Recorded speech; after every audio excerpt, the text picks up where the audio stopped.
చూద్దాం. సో ఆ jokes part పక్కన పెడితే ఇండస్ట్రీ. సో ఇండస్ట్రీ అంటే కూడా ఫస్ట్ యాక్టర్స్ గుర్తుకొస్తే వాళ్ళ వెనకాల ఉన్న కష్టాలు గుర్తుకొస్తుంటాయి. సో ఇంకో పక్క చూస్తే సో అలాంటి మీ లైఫ్లో ఎవరైనా అడిగారా? అడగకుండా ఉంటారు ఇండస్ట్రీలో? అడిగారు. అయితే అడగకుండా ఉంటారని ఎలా అనుకుంటున్నారు? అంతే అంటారు. 100% అడుగుతారు. అది ఇవ్వాలా వద్దా అనేది మన మీద డిపెండ్ అయి ఉంటుంది. ప్రతి ఒక్కటి అడుగుతారు. కాకపోతే పెద్ద డైరెక్టర్స్ ఎవరు అడగరు. సుకుమార్ గారు అట్లాంటి వాళ్ళెవరు కూడా అలా అడగరు. చాలామంది వాళ్ళని కావాలని బ్లేమ్ చేయటం కోసం, వాళ్ళని బయటకు తీసుకొచ్చి వీల్ ఫేమ్ అయిపోవడం కోసం అట్లా చెప్తారు. కానీ అది తప్పు. కిందన ఉన్న వాళ్ళు మాత్రం గోకుడు గ్యారంటీగా ఉంటుంది. అంటే ఎలాంటి వాళ్ళు కింద ఉన్న వాళ్ళు అంటే అసిస్టెంట్ డైరెక్టర్లు, కో డైరెక్టర్లు, రైటర్స్, కోఆర్డినేటర్స్. ఇట్లాగా కోఆర్డినేటర్స్ కూడా అంత ఉండదు. కోఆర్డినేటర్స్ వేరే రకం ఉంటుంది వాళ్ళది. సో మిగతా రిమైనింగ్ వాళ్ళంతా ఎవరైతే ఉన్నారో వీళ్ళ ఉంటుంది గ్యారంటీగా. ఏమన్నారు? మీరేమన్నారు? మరి నేను తప్పించుకున్నాను అంతే. ఆ టైంలో ఏదో చెప్పేసి మాట తర్వాత ఇంకా కాంటాక్ట్లోకి వెళ్ళడం మానేసేదాన్ని. ఇంకా ఇంటెన్షన్ అర్థమైపోయినప్పుడు ఇంకా టచ్లోకి వెళ్ళడం మానేసేదాన్ని. అందుకని ఇక్కడే ఆగిపోయాను కదా, లేకపోతే ఒక రేంజ్లో ఉండేదాన్ని. ఇప్పుడు అంటే ఇప్పుడు రేంజ్లో ఉన్న వాళ్ళందరూ కమిట్మెంట్ ఇచ్చిన వాళ్ళు అంటారు. అది నేను ఎలా చెప్తాను? వాళ్ళకి తెలుస్తుంది. అది అడుగుతారైతే అడుగుతారని ఖచ్చితంగా చెప్తున్నాను కదా. అడుగుతారు, ఖచ్చితంగా అడుగుతారు. అడగకుండా ఎవ్వరు ఉండరు. ఓకే. సో కమిట్మెంట్స్ ఇవ్వకుంటే అక్కడికి స్టాప్. ఇక స్టాప్ అని ఏం లేదు. ఇచ్చే వాళ్ళని పెట్టుకుంటారు, ఇవ్వలేని వాళ్ళని పక్కకి నెడతారు. అలాంటి సందర్భాలు ఎదుర్కొన్నా అంటారు? ఉన్నాయి. సో ఒక ఉదాహరణకు షేర్ చేసుకోవచ్చు కదా ఒకటి? ఉదాహరణ అంటే పేర్లు వద్దులేండి, పేర్లు ఎందుకు, కానీ ఉన్నాయని చెప్తున్నాను కదా. నేను ఒక 20 మూవీస్ దగ్గర చేశాను ఇప్పటి వరకు. 20-25 చేశాను. బాగా నేను కొంచెం గుర్తింపు వచ్చింది మాత్రం where is the Venkatalakshmi, Srinivasa Kalyanam, ఇవన్నీ పెద్ద పెద్ద హీరోస్తోనే చేశాను. ధ్రువ చేశాను, చుట్టాల అబ్బాయి. అడుగుతూ ఉంటారు, అడిగే వాళ్ళు అడుగుతూ ఉంటారు. మనం నెట్టుకుంటూ రావటమే. ఇష్టం ఉంటే వెళ్ళటం, ఇష్టం లేకపోతే కామ్గా అవాయిడ్ చేసుకుంటూ రావటం.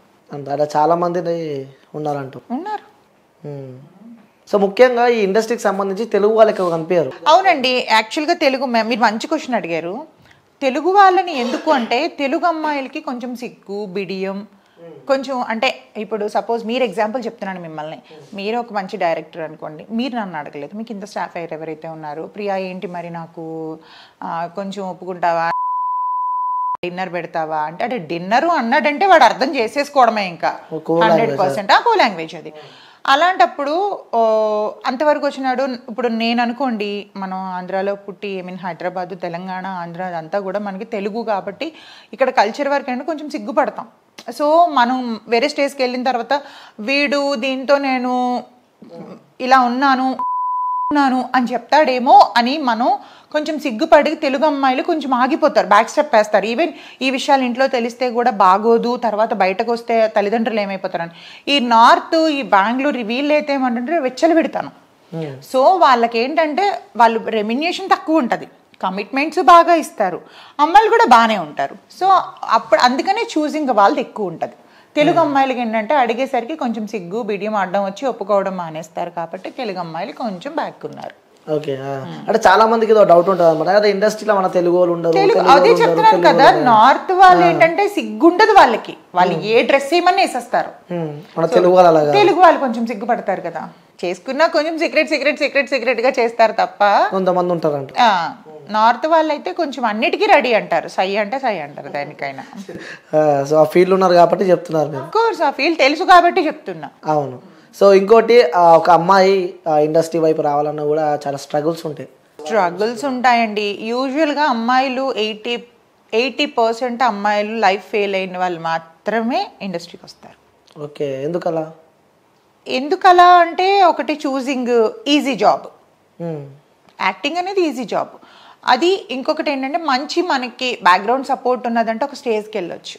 స్టేజ్కి వెళ్ళంటే కొంతమంది డబ్బులు సంపాదించుకోవడానికి ఇండస్ట్రీకి వస్తారు, కొంతమంది ఖాళీ ఫేమ్ కోసం వస్తారు. అంటే వాళ్ళని 10 మంది రిజిస్టర్ చేయాలి, 10 మందిలోకి ఒక గుంపులోకి వెళ్తానని గుర్తుపట్టాలి, అట్లా చేస్తారు కొంతమంది.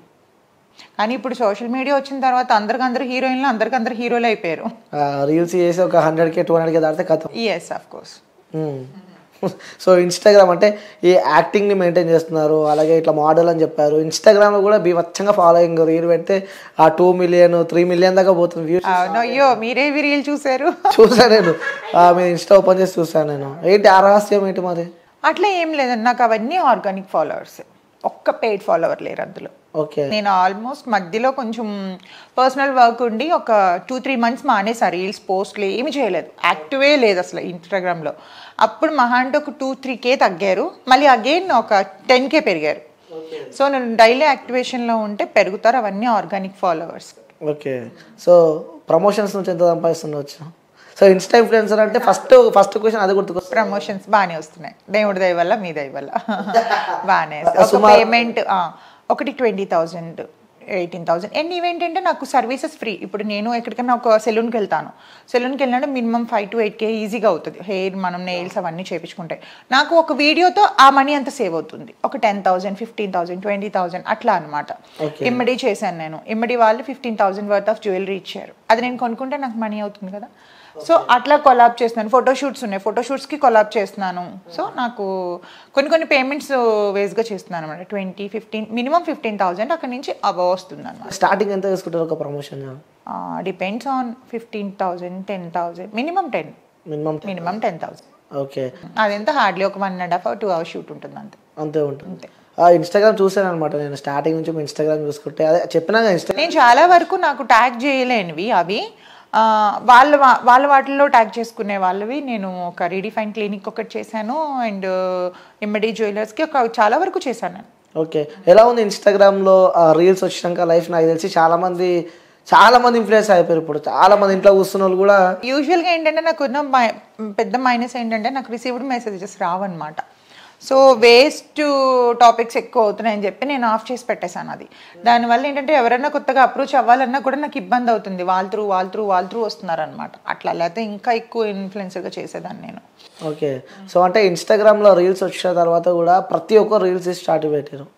అంటే రీల్స్ స్టార్ట్ వరకు ఇప్పుడు చూడండి, మిమ్మల్ని మీరు ప్రమోట్ చేసుకొని తప్పలేదు, పక్క వాళ్ళని ఇన్సల్ట్ చేయొద్దు, పక్క వాళ్ళని హర్ట్ చేయొద్దు. అండ్ ఇంకొకటి ఏంటంటే అమ్మాయిలు అయ్యుండి కూడా ఎంత గలీజ్గా ఒక రోడ్ సైడ్ చిల్లర ఎదవల మాట్లాడే మాటలు అవి ఇంట్లో వాళ్ళ ముందు ఓపెన్ చేయాలండి ఇన్స్టాగ్రామ్. ఎంత చిరాకు అనిపిస్తుంది అంటే, ఇన్ఫ్లుయెన్సర్స్ కొంతమంది మంచి వాళ్ళు ఉన్నారు, కొంతమంది ఇప్పుడు అంటే ఎలా అంటే వాళ్ళు ప్రమోట్ చేసుకోవడం కోసం మంచి పనులు చేస్తున్నారు, చెడ్డ పనులు చేస్తున్నారు.